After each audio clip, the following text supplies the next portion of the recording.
حضرت فضالہ کہتے ہیں کہ میں نے خنجر تیار کیا اور میں نے بغل میں اس کو چھپایا، اوپر میں نے چادر اوڑھ لی۔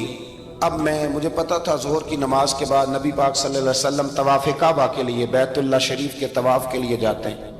کہتے میں بھی اس طرف بڑھا، رستے میں نا وہ خاتون جس کے گھر میں نے رات آنا تھا، میں نے دروازے پہ دستک دی۔ میں نے کہا کہ تیار رہنا، تیار رہنا، آج میں بڑے پیسے لے کے آؤں گا۔ اسے میں نے یہ کہا اور پھر میں چلا گیا بیت اللہ شریف کا طواف کرنے۔ کہتے ہیں اللہ کے محبوب بھی طواف کر رہے تھے تو میں نے بھی طواف شروع کر دیا۔ ارادہ یہ تھا کہ جہاں نبی پاک علیہ السلام میرے قریب سے گزریں گے تو موقع پا کر میں حضور کے جسم اقدس پر خنجر کھونپ دوں گا اور معاذ اللہ شہید کر دوں گا۔ کہتے ہیں حضور ایک دفعہ بھی میرے پاس سے گزرے تو میں ہمت نہ کر سکا، دوسری دفعہ بھی پاس سے گزرے تو میں ہمت نہ کر سکا، تیسری دفعہ بھی گزرے تو میں ہمت، نبی کریم صلی اللہ علیہ وسلم 2-3 دفعہ گزرے تو فرماتے ہیں کہ مجھے موقع نہ ملا، اس لیے کہ حضور فرماتے ہیں اللہ نے روب کے ساتھ میری مدد فرمائی، دشمن پر میرا روب طاری ہو جاتا۔ فرماتے ہیں جب چکر پورے ہو گئے تو محبوب کریم نہ چھٹے چکر پہ فرمانے لگے فضالہ چکر ایک رہ گیا ہے، بے خبر ہو جو غلاموں سے وہ آقا کیا ہے، ایک پھیرا رہ گیا ہے۔ کہتے ہیں طواف مکمل ہو گیا تو محبوب میرے قریب آئے، فرمایا وہ کام کرتے کیوں نہیں جس کے لیے آئے تھے؟ میں نے عرض کی یا رسول اللہ کون سا کام، کیسا کام؟ اندر تو چور تھا نا، بانج فقیروں کسے نہیں ماریا اے ہوئی چور اندر دا، اندر چور تھا نا۔ کہتے ہیں حضور نے مجھے کندھے سے پکڑ کے ہلایا، فرمایا کرتے کیوں نہیں؟ جب حضور نے ہلایا تو وہ خنجر بھی پیروں میں گرا اور میں بھی رسول اللہ کے پیروں میں گر گیا۔ میں نے کہا حضور مجھے کلمہ پڑھا دیں۔ کہتے ہیں حضور نے پہلے میرے دل پہ دست مبارک پھیرا، پھر میرے نبی نے مجھے کلمہ پڑھا دیا۔ اب نا مرید ہونے والا کہتا ہے کہ جی آہستہ آہستہ میں ٹھیک ہو جاؤں گا۔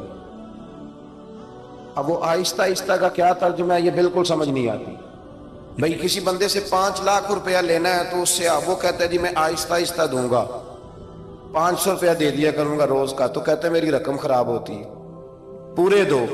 اور نیکی کی بات جب آتی ہے تو کہتے ہیں حضرت صاحب دین اتنا سخت نہیں ہے، میں آہستہ آہستہ ٹھیک ہو جاؤں گا۔ اب میں مغرب عشاء پڑھنی شروع کر دیا میں نے، اب میں تسبیح لے لی ہے، کل میں نے بھی آہستہ آہستہ میں ٹھیک ہو جاؤں۔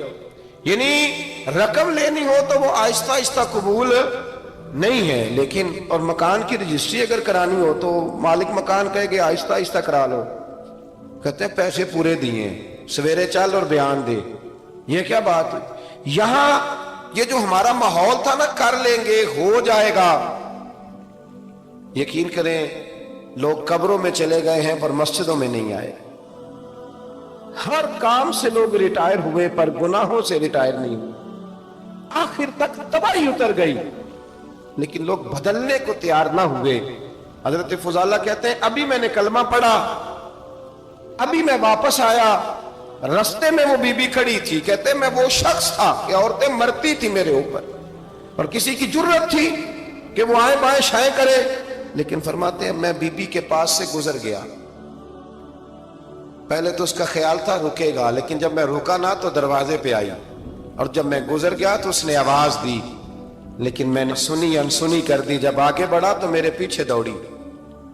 فرماتے ہیں مجھے پکڑ کے کہنے لگی فضالہ تجھے کیا ہوا، تو وہی نہیں جو یہاں سے گیا تھا؟ آپ فرماتے ہیں میں کبھی نہیں رویا تھا، میں کبھی نہیں رویا تھا، اور جب کہا نا تو وہی نہیں، کہتے میں نے سر اٹھایا تو میری آنکھوں میں آنسو تھے، میں نے کہا میں جو گیا تھا وہ نہیں ہوں، اب تو میں محمد عربی کا غلام بن گیا، اب میں وہ نہیں ہوں، اب نہیں ہو سکتا کہ کوئی میری نظر میلی ہو جائے، یہ کیسے ممکن؟ اب نا اسلام کی تعریف ہم نے یہ کی ہے کہ خبردار کوئی ہمارے قریب نہ آئے، ہم کسی کو بات نہیں کرنے دیتے کہ ہم مسلمان ہیں، ہم بات نہیں کرنے دیتے۔ پتہ کیا بات ہے، ایک میری یہ تقریر ہوتی ہے ممبر پہ، اور ایک میرا عمل ہوتا ہے جب میں سفر کرتا ہوں، جب میں گاڑی میں بیٹھتا ہوں، جب میں دوستوں سے ملتا ہوں، جب ان دونوں باتوں میں تضاد آتا ہے نا، تضاد، تو لوگ تقریر کو جذبات نہیں کہتے، ایک فن بن جاتی ہے تقریر۔ آپ کو پتہ ہے نا وائزین نعت خاں کہتے ہیں میں نے محفل لوٹ لی، پھر لوگ شمار کرتے ہیں کتنے لوگوں نے سبحان اللہ کہی، پھر لوگ شمار کرتے ہیں کہ آج 5 بندے روئے بھی تھے جب میں تقریر کر رہا تھا، تو پھر یہ فن ہے، یہ جذبات کا اظہار